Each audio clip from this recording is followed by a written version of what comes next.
So now for the Brazilian news update. Let's review the most important news items taking place in Brazil this week. In an unprecedented move, this week, 64 U.S. congressional representatives sent a letter to President Biden about the situation in Brazil. Let me read from the letter. Quote, "Dear President Biden, we write to express our deep concern over President Jair Bolsonaro's pursuit of policies in Brazil that threaten democratic rule, human rights, public health, and the environment."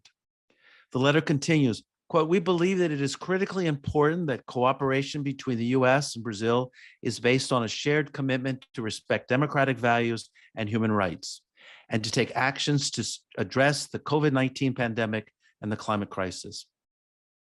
Finally, the letter's first paragraph ends firmly. "We urge you to send a clear message to Bolsonaro administration that if President Bolsonaro's attacks on Brazilian elections continue, then U.S.-Brazil relations will be severely compromised." So why is this unprecedented? It actually marks the largest number of congressional representatives making a progressive statement about Brazil and the defense of democracy, human rights, and the environment. And if we compare this statement to 1964, when the military came to power with the backing of the U.S. government and the direct involvement of the U.S. ambassador, Lincoln Gordon, in supporting the coup, it's a very dramatic move. The president at the time, Johnson, his administration not only plotted with the military to seize power, but he immediately recognized the illicit overthrow of the government of democratically elected João Goulart. But he also sent a naval task force to Brazil to intervene should a civil war break out. He summoned key leaders to the White House to explain how the U.S. had supported the military in their effort to, quote, save democracy in Brazil. Now, keep in mind, that armed forces then stayed in power for 21 years. Only in 1970 did a scattering of senators and congressional representatives speak out against torture and repression in Brazil and call for the end of economic and military support for the dictatorship. So the fact that today 64 congressional representatives signed this statement shows a significant shift in U.S. policymakers' attention towards Brazil. Now, while it's still true that most people living in the United States know virtually nothing about Brazil, this letter still represents an effort by progressive members of Congress to speak out against Bolsonaro and his undemocratic actions. The letter goes on to criticize attacks on the LGBTQ plus community, the increased police and military violence against Afro-descendants, the destruction of the environment, Bolsonaro's COVID-19 policies, and the special invited status that Brazil has had with NATO, the North Atlantic Treaty Organization, since Trump invited Bolsonaro to have a partnership status. The congressional letter states, quote, "Offering the government of Brazil the opportunity to become a NATO partner would signal that the U.S. has no serious issue with the human rights, democratic, and environmental violations taking place in Brazil. Therefore, we respectively call on you to at a minimum, return U.S.-Brazil relations to the pre-Trump status quo, at least until a new leader with a more aligned with democratic and human rights values is elected in Brazil.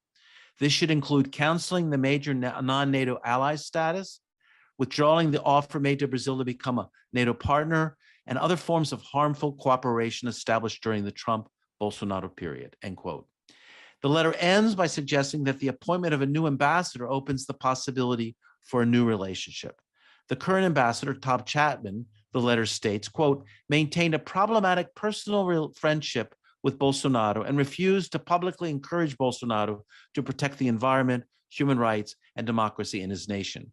Filling this vacancy with an ambassador that will remain politically neutral while firmly standing up for fundamental U.S. values and interests would represent an important step forward."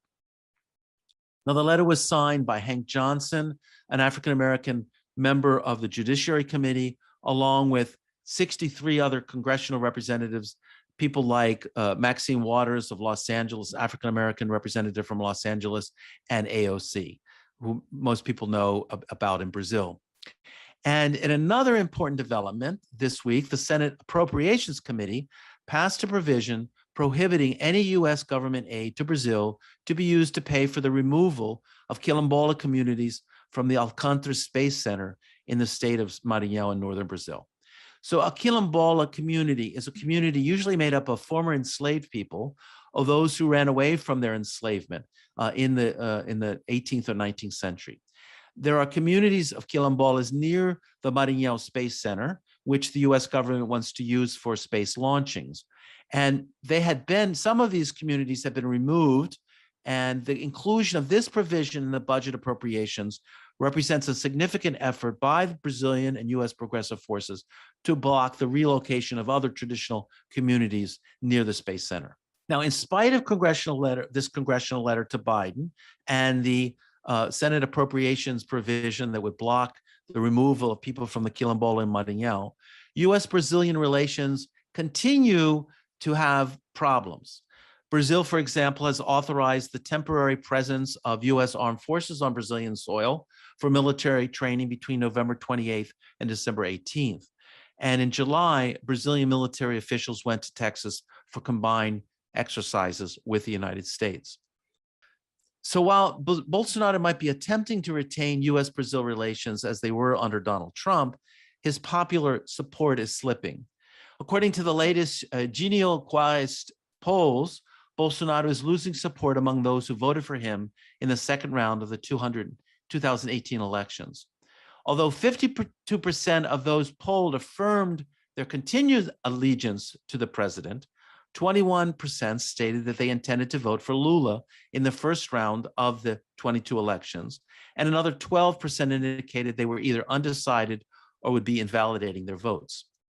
However, on the other hand, only 1% of those who voted for the PT candidate, Fernando Haddad, in 2018, in the second round of the elections, who ended up polling 45% of the votes, indicated they would abandon their presumptive candidate of the Workers' Party to vote for Bolsonaro. And 79% stated that they would definitively vote for Lula. Now, as listeners might recall, left-wing city councilwoman Marielle Franco was assassinated along with her driver, Anderson Gomez, on March 14th, 2018. This Afro-Brazilian bisexual defender of the city's poor communities was an important figure challenging the government's policies of intervening and invading the favelas, the poor communities of Rio de Janeiro.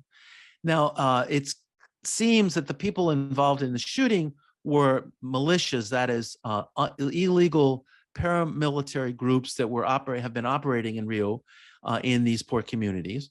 And in fact, they did find the people actually involved in the shooting. But the question still remains, who ordered the killing of Marielle Franco?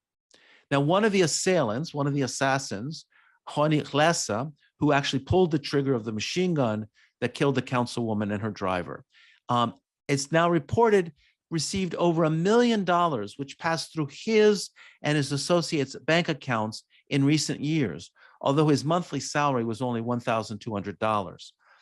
And in fact, we've just learned that 7 months after the crime took place, $20,000 was deposited in his bank account. Now, Lessa has been in jail since March 2019, along with his wife, who has been charged with money laundering.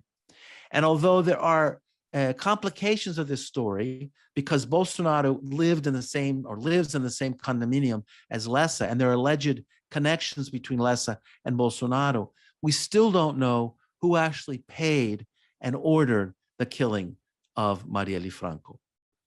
And finally, President Bolsonaro continues to veto legislation.